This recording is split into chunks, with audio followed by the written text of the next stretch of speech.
August 26th is National Dog Day, and to celebrate, I thought I would share the story of Pep the Prison Pup of Eastern State Penitentiary. Construction of Pennsylvania's Eastern State Penitentiary began in 1822, and the prison officially opened in 1829, serving inmates up until 1971. Over the years, this literal textbook example of incarceration has housed many notorious and even famous inmates, some not even human. According to legend, a black Labrador retriever named Pep was sentenced to life without parole on August 12, 1924. His crime? Pep allegedly killed Governor Pinchot's wife's favorite cat. The governor used his executive powers to have Pep incarcerated for the murder, and then he was subjected to the same mugshot process as all the human inmates, even being given the prison number of C2559. It's an awesome story, but as many such fantastic tales go, this one isn't exactly true. The truth is, Pep was a bad dog, but he wasn't a cat murderer. During Governor Pinchot's first term as governor, he received Pep the puppy from the nephew of his wife. The nephew was a breeder of Labradors, and for a while, Pep was a cherished member of the family. But, like many of his breed, Pep had a nasty habit of chewing up furniture. No amount of punishment could stop Pep from chewing up the cushions on the governor's outdoor sofa.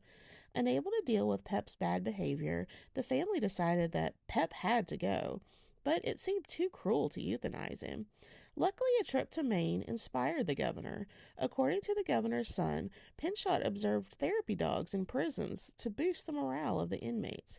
Upon returning home, Pinchot discussed the idea with his friend Herbert Smith, who happened to be the warden of Eastern State Penitentiary. Pep was then given to the prison as a gift. Pep lived at Eastern State Penitentiary for the rest of his life. By some accounts, he was transferred to the Graterford Prison when it was built in 1929, but other sources believe that he just simply accompanied the prison work crew back and forth during its construction, and that he actually died in the early 1930s at Eastern State Penitentiary and was buried on the grounds. So how did this story about Pep's crimes spread?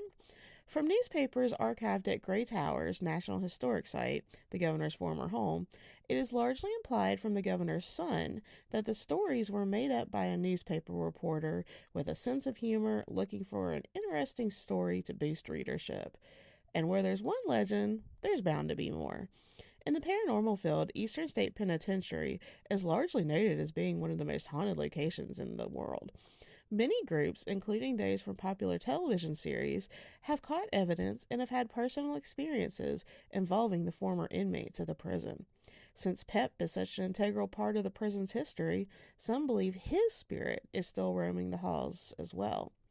Visitors have claimed to have heard the jangling of dog tags and even the howl of a dog